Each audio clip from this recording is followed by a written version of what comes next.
Perang terbuka antara Iran dan Amerika Serikat yang dibantu Israel kini memasuki babak baru. Setelah sebulan lebih saling berbalas serangan, Iran dan Amerika sepakat menurunkan tensi dengan gencatan senjata. Kedua negara kini menempuh perundingan di Pakistan untuk menentukan akhir pertempuran. Apakah konflik berhenti total atau api peperangan kembali berkobar? Wakil Presiden Amerika Serikat J.D. Vance diutus Donald Trump untuk berunding dengan Iran. Didampingi utusan khusus Amerika Serikat untuk Timur Tengah Steve Witkoff dan juga menantu Donald Trump Jared Kushner. Vance memperingatkan Iran untuk serius bernegosiasi jika ingin perang benar-benar berakhir. If the Iranians are willing to negotiate in good faith, we're certainly willing to extend the open hand. If they're going to try to play us, then they're going to find that the negotiating team is not that receptive. So we're going to try to have a positive negotiation. Sementara delegasi Iran dipimpin oleh Ketua Parlemen Iran Mohammad Bagher Ghalibaf dan Menteri Luar Negeri Abbas Araghchi. Dalam sebuah pernyataan yang dibacakan penyiar berita televisi Iran, pemimpin tertinggi Iran Ayatullah Mojtaba Khamenei menyinggung gencatan senjata dan berjanji akan ada era baru di Selat Hormuz. Mojtaba juga mendeklarasikan kemenangan Iran atas Amerika Serikat. این بار جهالت و نادانی مستکبران باعث شد که اسفند 1404 سرآغاز فصل نوین از قدرتگیری و برآمدن نام ایران و انقلاب اسلامی گردد و پرچم ایران اسلامی نه فقط در جغرافیای خاکی کشورمان بلکه در عمق دلهای حقجویان جهان برافراشته شود. و حتما مدیریت تنگه هرمز را به مرحله جدیدی وارد خواهیم نمود. ما طالب جنگ نبوده و نیستیم، ولی به هیچ وجه از حقوق حقه خود دست نمی کشیم و در این جهت همه جبهه مقاومت را به طور یکپارچه در نظر داریم. Tetapi Presiden Amerika Serikat Donald Trump yakin Selat Hormuz akan segera dibuka. Ia juga tidak akan membiarkan Iran menerapkan tarif melintas di Selat Hormuz. Namun yang juga penting buat Trump, memastikan tidak ada keberadaan senjata nuklir di Iran. No nuclear weapon, number one. You know, I think it's already been regime change, but we never had that as a criteria. The Strait will open up. If we just left, the Strait's going to, otherwise they make no money. So the Strait's going to open, but what we have is no nuclear weapon, but we'll open the Strait anyway. We're not going to let that. It's international water. If they're doing that, nobody knows if they're doing that, but if they're doing that, we're not going to let that happen. You don't need a backup plan. We have, the military is defeated, their military is gone. They have, you know, we've degraded just about everything. They have very few missiles. They have very little manufacturing capability. We've hit them hard. Pakistan memperketat pengamanan menjelang perundingan damai antara Amerika Serikat dan Iran di Islamabad. Jalan-jalan utama dijaga personel bersenjata. Kendaraan kepolisian parkir di setiap persimpangan jalan di pusat ibu kota Islamabad. Peningkatan keamanan ini sudah dilakukan sejak Kamis lalu.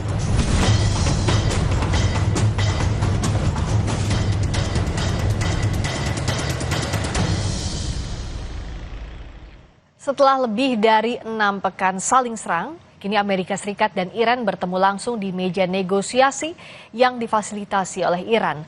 Ini disebut-sebut menjadi momentum bersejarah sebagai tingkat pertemuan tertinggi antara dua negara sejak revolusi Islam pada tahun 1979. Akankah negosiasi ini benar-benar menghentikan perang? Kita bahas lebih mendalam bersama pakar hubungan internasional Universitas Parahyangan, Kishino Bawono, dosen ilmu politik Universitas Udayana, Evata Filomeno Borromeo Duarte, dan mahasiswa International Islamic University of Islamabad, Syauqi Ikram. Selamat malam, Mas Kishino, Mas Evata, juga Mas Ikram. Selamat malam, Mbak. Selamat malam. Selamat siang, selamat sore waktu Islamabad. Selamat sore waktu Islamabad, selamat malam dari Jakarta dengan Friska di sini. Mas Ikram, kalau saat ini apa yang sedang berlangsung di sana? Sebenarnya seberapa jauh optimisme terhadap negosiasi kali ini kalau yang Anda amati di sana, Mas Ikram? Oke, jadi beberapa informasi yang sudah terkonfirmasi dan saya dapatkan dari media lokal Pakistan khususnya, kita akan menempuh atau kita akan melihat lebih jauh sejauh mana negosiasi ini akan berlangsung. Mengingat Pakistan sebagai mediator atau sebagai tuan rumah itu sangat optimis untuk menduduki dua negara yang sedang berkonflik. Dan juga dikutip dari Prime Minister Office bahwa Perdana Menteri Pakistan Shehbaz Sharif itu sudah mengadakan pertemuan dengan wakil Presiden Amerika J.D. Vance. Dan juga sudah mengadakan pertemuan juga dengan delegasi Iran.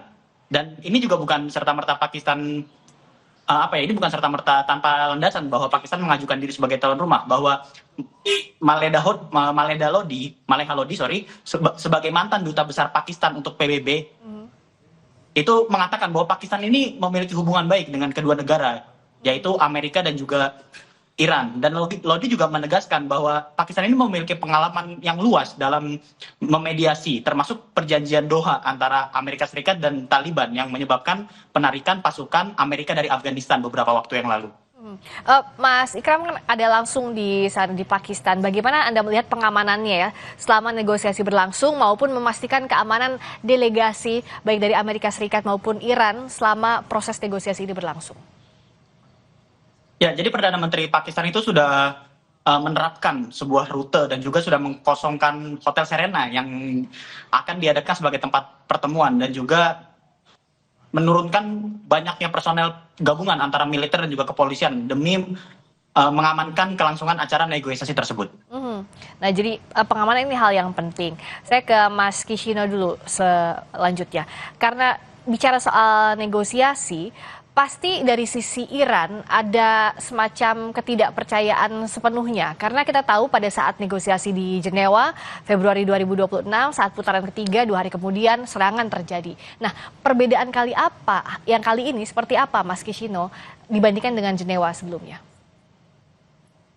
Oke, kalau mau di-highlight apa perbedaannya dengan Jenewa kemarin, saya berikan beberapa highlight gitu ya. Pertama, nampaknya pihak dari Iran ini lebih merasa penting bahwa keamanan mereka sekarang terjamin untuk delegasi mereka. Karena kemarin saya juga baca pemerintah Pakistan itu bahkan menerjunkan pesawat tempurnya sebagai escort atau sebagai pengawalan selama delegasi Iran itu pergi dari Iran menuju Islamabad di Pakistan, gitu ya.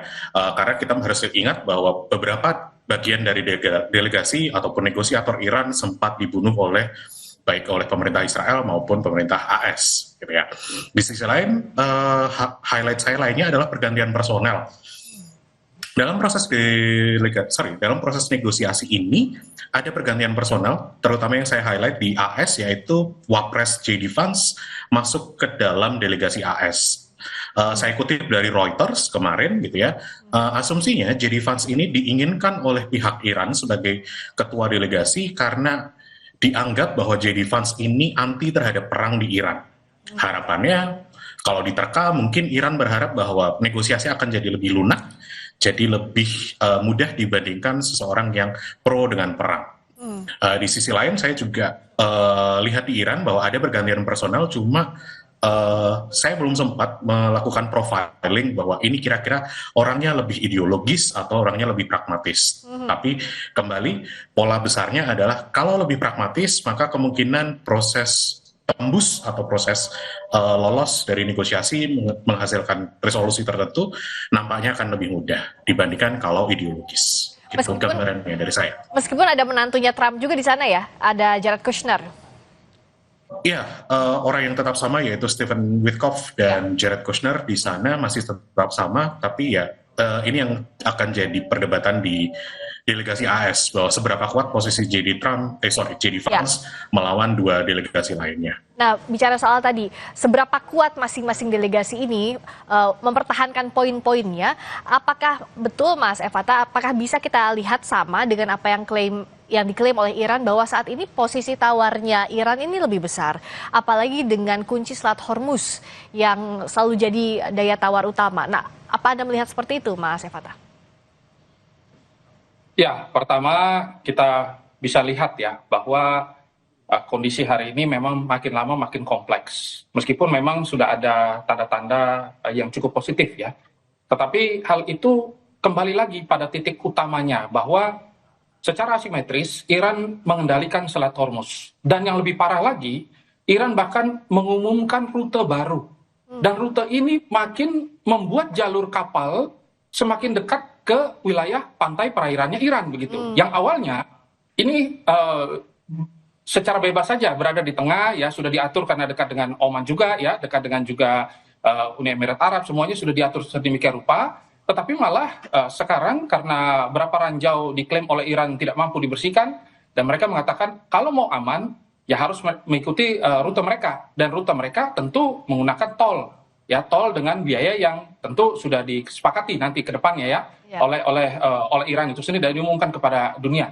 Jadi titik tekannya di sini adalah diplomasi kali ini dipegang oleh IRGC begitu. Nah kan ketika ini dipegang oleh IRGC dan 15 syarat dari Amerika itu rata-rata berisi satu tekanan leverage yang luar biasa, dari Iran juga dengan 10 syaratnya, mereka mengatakan penangguhan, dari Amerika Serikat mengatakan baru harus ada pencabutan dan lain sebagainya.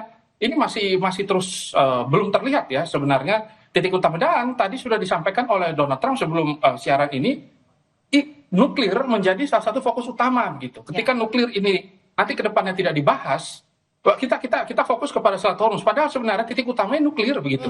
Ini yang harus diselesaikan dan harus dibahas dengan sangat clear nanti di dalam diplomasi secara tidak langsung oleh Pakistan di Islamabad. Ya, demikian. Ya, termasuk nuklir ini kan selalu jadi alasan kenapa Amerika Serikat menyerang Iran, begitu juga dengan Israel. Nah, apa yang harus ditekankan kembali agar kejadian pada di Jenewa itu tidak terjadi saat ini, Mas Efata?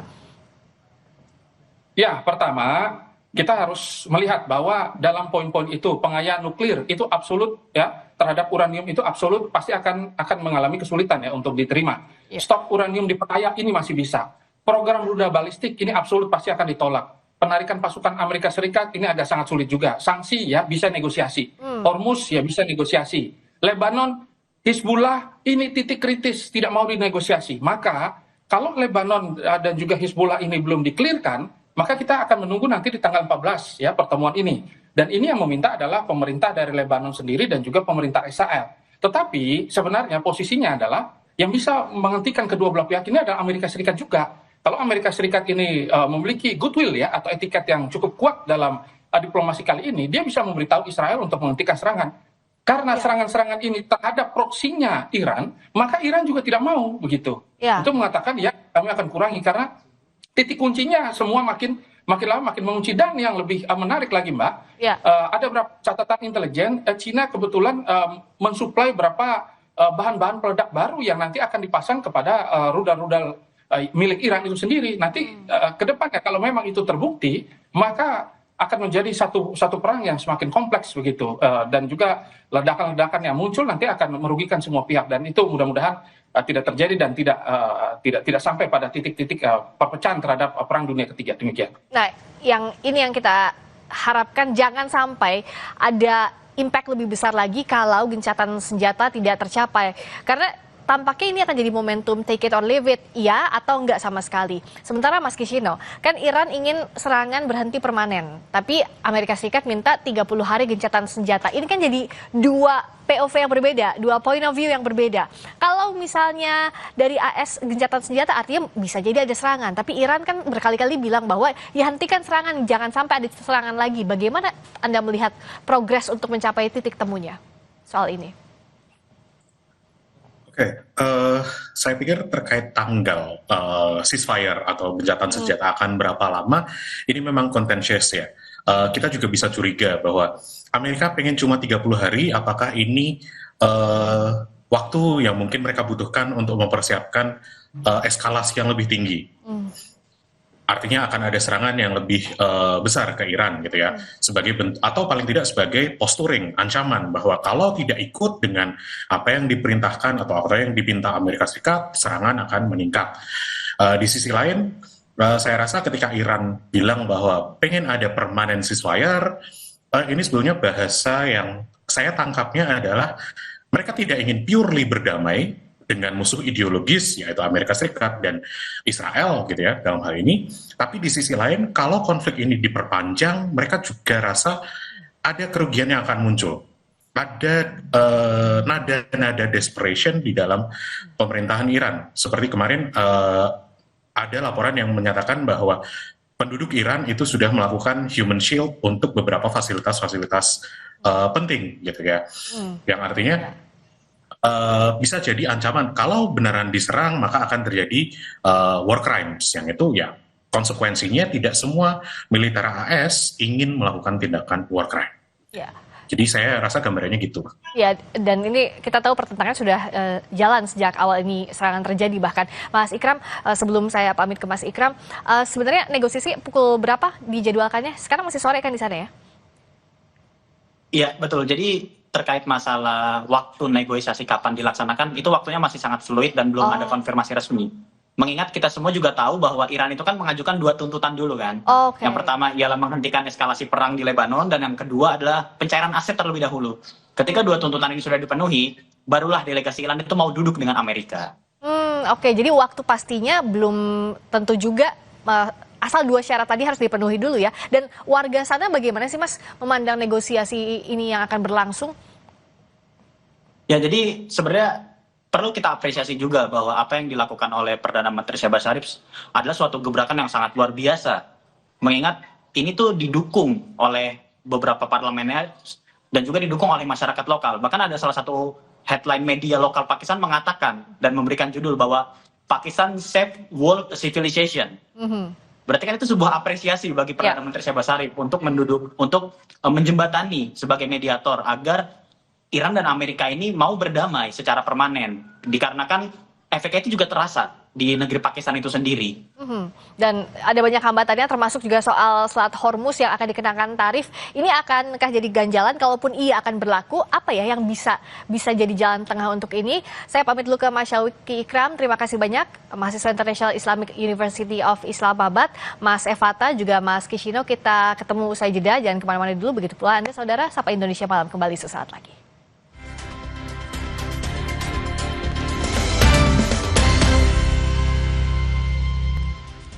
Masih di Sapa Indonesia Malam bersama saya Friska Clarissa, masih membahas soal kelangsungan negosiasi yang difasilitasi oleh Pakistan. Bagaimana saat ini? Apakah akan berlangsung dengan baik dan mencapai kesepakatan? Masih bersama kami, pakar hubungan internasional Universitas Parahyangan, Kishino Bawono, juga dosen ilmu politik Universitas Udayana, Evata Filomeno Boromeu Duarte. Saya ke Mas Evata dulu. Sekarang kan posisinya bahkan tadi saat kita berbincang dengan Mas Ikram, mahasiswa di sana, belum tahu nih jam berapa. Belum tentu juga mereka akan duduk bareng. Nah, bagaimana kita bisa memandang ini akan berlangsung dengan baik? Jangankan bicara soal Selat Hormuz, belum tentu pertemuannya akan berlangsung dengan baik. Meskipun kita berharap itu akan terjadi, Mas Evata. Ya, baik. Ini akan berjalan dengan baik karena para delegasi juga mengajak negara-negara yang lain untuk hadir. Salah satunya Cina.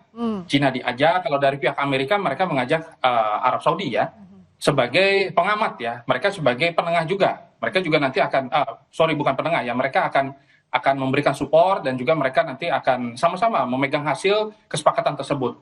Nah, kita bisa lihat kalau dalam situasi seperti ini, negara-negara yang memiliki kepentingan dan juga mata dunia semuanya berharap pada seluruh delegasi yang hadir, bukan cuma dari Amerika Serikat dan juga dari Iran itu saja, tetapi kita nanti akan melihat bagaimana ke depannya tekanan-tekanan secara tidak langsung yang nanti proposal-proposal ini juga sudah terjadi di bawah meja ya. Sebenarnya Cina dalam hal ini itu juga berperan besar ya dalam upaya diplomasi di Islamabad ini gitu. Jadi memang sudah ada pembicaraan yang cukup intens dan hal itu juga sudah diketahui oleh Amerika.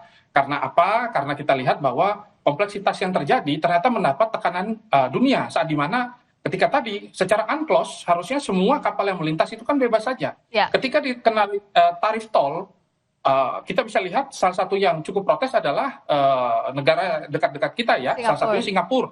Ya, Jepang juga ikutan ya. Terus tiba-tiba Inggris juga menyampaikan sesuatu bahwa ini sangat penting untuk peradaban manusia dan lain sebagainya. Jadi kita semua berharap agar nanti ke depannya dari diplomasi dan ada tekanan dari negara pemegang veto ini, mudah-mudahan ini minimal bisa jalan. Dan menurut bocoran, menurut Reuters, itu kan sebenarnya 2 tadi poin yang sudah disampaikan, Amerika Serikat katanya bersedia untuk mencairkan asetnya Iran. Dan yang kedua, mereka juga akan berkoordinasi ya dengan baik dan juga mereka akan menahan ya Israel dalam upaya-upaya dan agresivitasnya yang dilakukan di wilayah Lebanon terhadap Hizbullah. Ya. Dan artinya salah satu kunci utamanya adalah Selat Hormuz tadi. Kalau dikenakan tarif tol, ya negara-negara juga kalau berdasarkan UNCLOS kan harusnya tidak dikenakan itu. Tapi gimana Mas Kishino melihat apakah Iran juga akan mematuhi ini? Jikapun iya, apa jaminan? Pasti kan ada garansi yang dimintakan. Oke, terkait Hormuz dan Iran, saya pikir begini ya. Iran sudah merasakan bahwa penggunaan atau weaponisasi dari Selat Hormuz dan aksesnya ini sebagai alat diplomatis, senjata diplomatisnya mereka.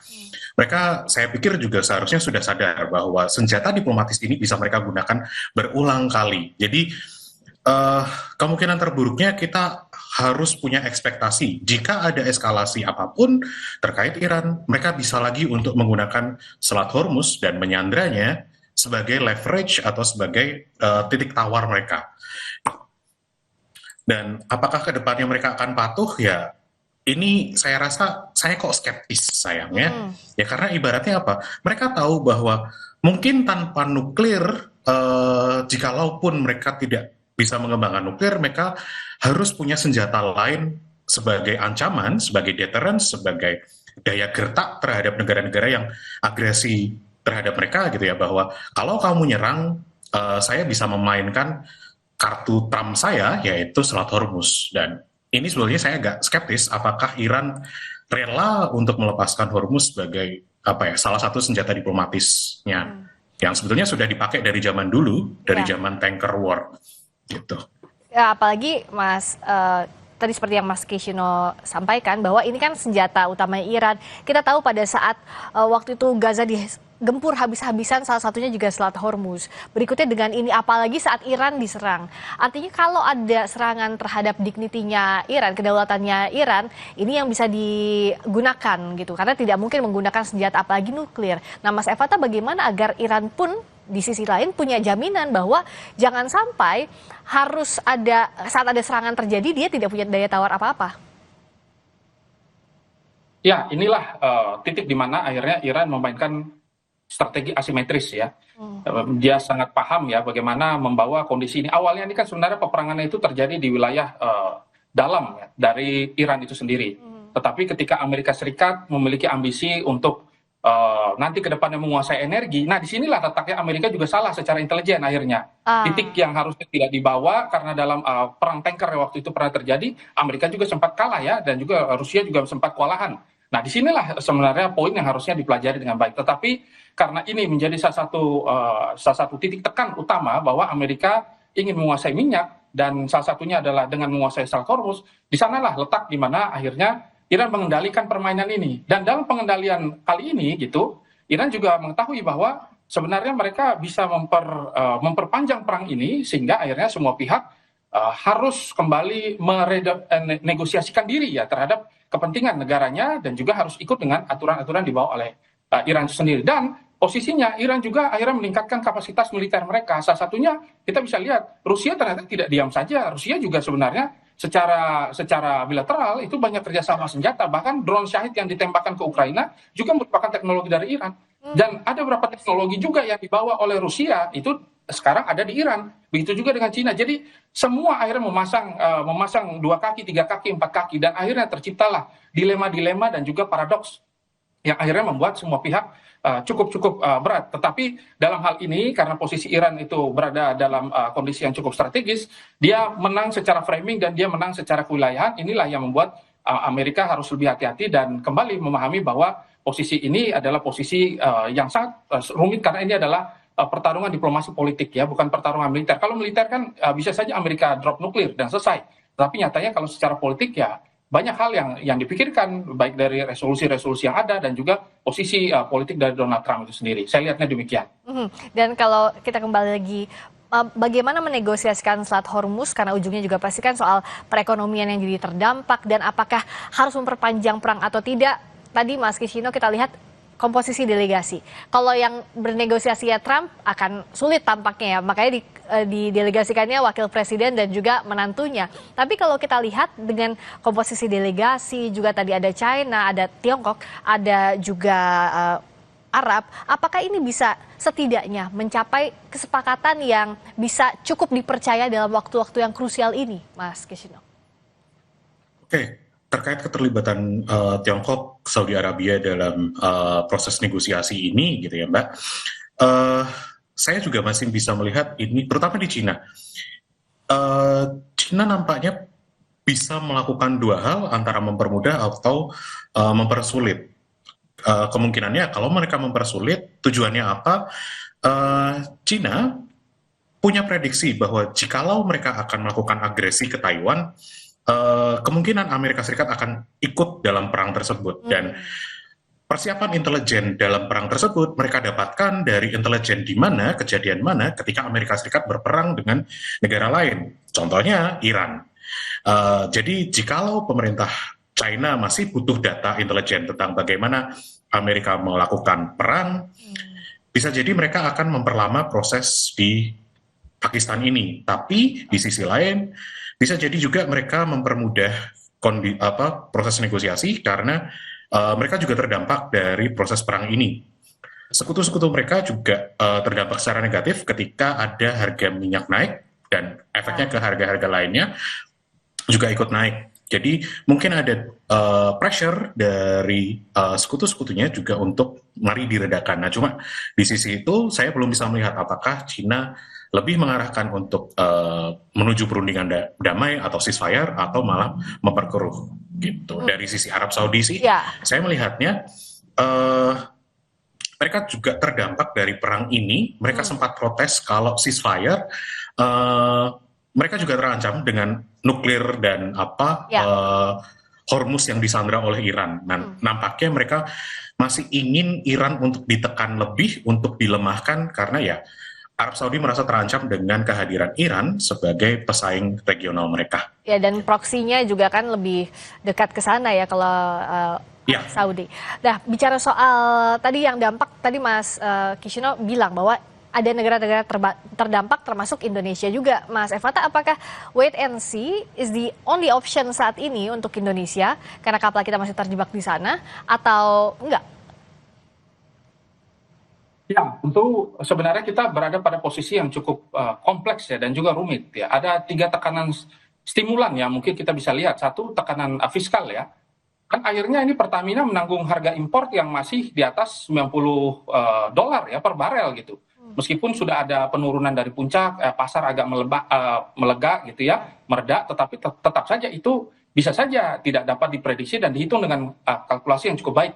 Dan juga tekanan rupiah ini kan menjadi salah satu strategi keunggulan dari Amerika Serikat. Ketika terjadi kekacauan, tekanan rupiah naik dan Indonesia nanti salah ya, ke depan untuk melihat ya bagaimana nanti hedging ini sampai di mana, simulasinya, maka segala sesuatunya juga nanti akan merugikan. Dan juga tekanan posisi ini yang paling sulit nih ya, Indonesia harus menavigasi antara bermitra dengan Amerika Serikat, mitra dengan Cina ya, dan juga mitra dengan Iran ini gitu, agar jangan sampai nanti mempengaruhi pasokan energi. Jadi itu adalah salah satu poin yang paling utama gitu. Jadi kita semua berharap nanti di Islamabad ini menghasilkan sesuatu yang konkret, dan juga kita harus melihat ya bagaimana goodwill ya, fakta sunt servanda lah. Kedua belah pihak kan kalau mau berdamai ya harus sama-sama mematuhi aturan yang ada. Jangan sampai lagi diplomasi sebagai senjata lagi gitu kan, ini kan sudah terjadi berapa kali.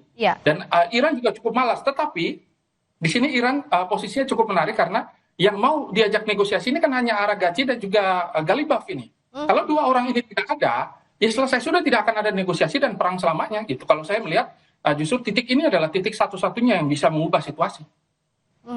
Nah, kalau ya itu tadi yang diharapkan. Kalau Mas Kishino, ya dengan tadi apa yang disampaikan juga oleh Mas Evata, ini kita bergantung juga pada negosiasi saat ini. Tapi kan Iran lagi-lagi menekankan ingin kedaulatan atas Selat Hormuz. Nah, apa yang bisa dijembatani oleh negara-negara yang ada di negosiasi itu agar kedaulatan bisa diraih tapi tidak weaponized, tidak juga dikomersialisasikan Selat Hormuz itu, Mas Kishino?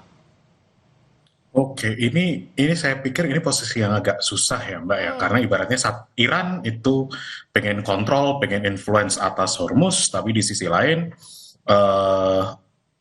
AS, Israel dan lain-lainnya sebetulnya ingin akses yang lebih bebas. Oke, secara hukum memang akan ada aturan bahwa itu akan jadi free, ada freedom of navigation di situ. Tapi ya kita harus sadari bahwa dalam politik internasional kadang hukum sering diabaikan. Apalagi ketika kondisi-kondisi sekarang di mana hukum internasional makin diabaikan karena Amerika yang membuat mayoritas hukum internasional juga pun mengabaikan hukum-hukum yang sudah mereka bikin. Jadi rasanya agak skeptis Iran akan melepaskan influence dan powernya, kendalinya atas Hormuz walaupun ada tekanan dari sekian banyak negara gitu ya. Karena ya lagi-lagi misal dia merasa ditekan, dia weaponize itu lagi gitu. Dan kita jadi agak susah. Betul, itu hal yang kompleks sekali, tapi kita punya harapan untuk negosiasi kali ini, ya terutama harapannya para pihak ini menegakkan asas hukum fundamental Pacta Sunt Servanda, mereka menepati perjanjian yang disepakati apapun nanti di Islamabad, Pakistan. Terima kasih pakar hubungan internasional Universitas Parahyangan, Kishino Bawono, juga dosen ilmu politik Universitas Udayana, Evata Filomeno Borromeo Duarte. Terima kasih, selamat malam. Berikutnya saudara, kami kembali dengan sorotan lainnya, masih di Sapa Indonesia Malam. Presiden Prabowo Subianto mengunjungi Rusia pada pekan ini. Sesaat lagi.